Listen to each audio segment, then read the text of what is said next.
Τη νύχτα της 20ης Νοεμβρίου του 1901, μια νεαρή γυναίκα της Βόρειας Καρολίνας, η Νέλ Κρόψη, εξαφανίστηκε από το σπίτι της οικογένειάς στην Ελίζαμπεθ Σίτι. Μετά από μια έρευνα που διήρκεσε περισσότερο από ένα μήνα, το σώμα της Νέλ βρέθηκε να επιπλέει σε ένα κοντινό ποτάμι. Είχε δολοφονηθεί βάναυσα, αλλά από ποιον? Ο εραστής της πέρασε πάνω από 12 χρόνια στη φυλακή, διακηρύσσοντας την αθωότητά του πριν συγχωρηθεί από το κυβερνήτη. Αυτό σκότωσε την Νέλ, και αν όχι, τότε ποιος το έκανε και γιατί αυτοκτόνησε αμέσως μετά την αποφυλάκησή του. Η ιστορία της Νέλ παραμένει μια από τις πιο περίεργες ιστορίες δολοφονίας στην ιστορία της πολιτείας, και ίσως τα αναπάντητα ερωτήματα που περιβάλλουν ακόμα την υπόθεση είναι ο λόγος που το φάντασμα της Νέλ στοιχιώνει ακόμα το σπίτι της οικογένειάς της σήμερα. Αν σας αρέσουν τα βίντεο, κάντε εγγραφή στο κανάλι και πατήστε το like για υποστήριξη.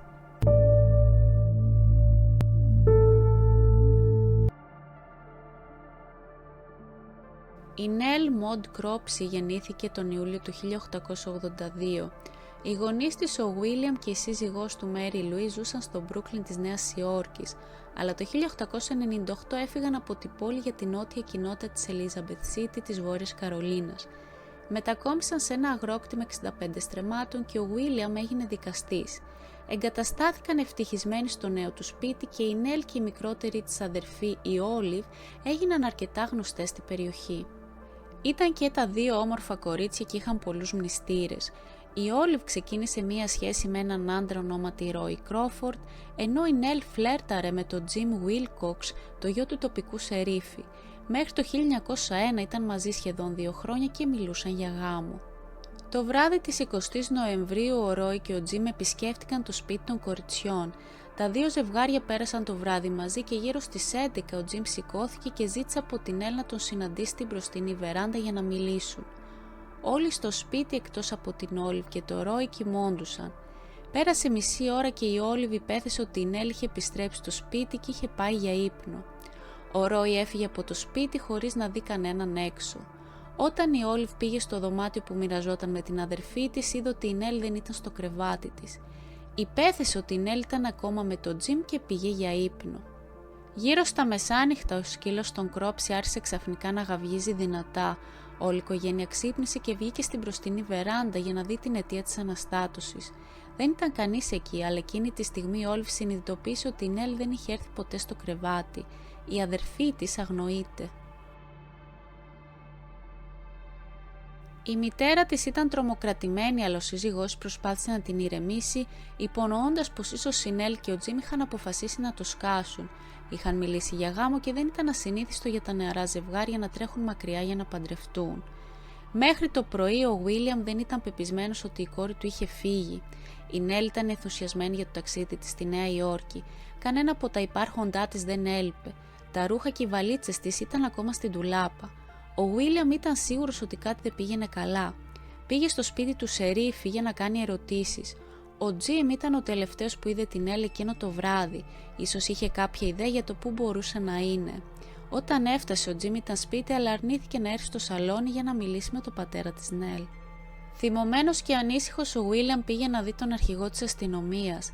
Οι αρχές ανάγκασαν τον Τζιμ να επιστρέψει στο σπίτι των Κρόψη και τον ανέκριναν για ώρες. Παρά τις παρακλήσεις, αρνήθηκε να τους πει τίποτα. Το μόνο που έλεγε ήταν ότι άφησε την Νέλ να κλαίει στη βεράντα μετά από 10 λεπτά συζήτησης. Αρνήθηκε να πει γιατί έκλαιγε η νεαρή γυναίκα, για ποιο θέμα συζητούσαν ή που είχε πάει αφότου έφυγε από το σπίτι τους.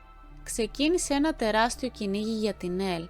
Αξιωματικοί εθελοντές και εκπαιδευμένα κυνηγόσκυλα έψαχναν την περιοχή, ψάχνοντας τα δάση και τους βάλτους. Δεν υπήρχε ίχνος από το γνωμένο κορίτσι. Άρχισαν να κυκλοφορούν φήμες που ζωγράφιζαν μία άσχημη εικόνα τη σχέση μεταξύ Νέλ και Τζιμ. Φίλοι είπαν στην αστυνομία για τρομερούς καυγάδες και το φόβο της Νέλ για το βίαιο χαρακτήρα του Τζιμ. Τσακώνονταν περισσότερο από το συνηθισμένο τους τελευταίους μήνες και η μητέρα της είπε στην αστυνομία ότι η Νέλ είχε πρόσφατα εμπιστευτεί ότι σχεδίαζε να σταματήσει να βλέπει τον Τζιμ. Πέρασαν εβδομάδες χωρίς να βρεθεί ίχνος της κοπέλας. Ο Τζιμ αρνήθηκε να μιλήσει στην αστυνομία και η οικογένεια άρχισε να φοβάται το χειρότερο. Στη συνέχεια, στις 27 Δεκεμβρίου, το πτώμα της Νέλ βρέθηκε να επιπλέει στο ποταμό Πασκουατάγκ. Το ποτάμι είχε αναζητηθεί πολλές φορές χωρίς επιτυχία.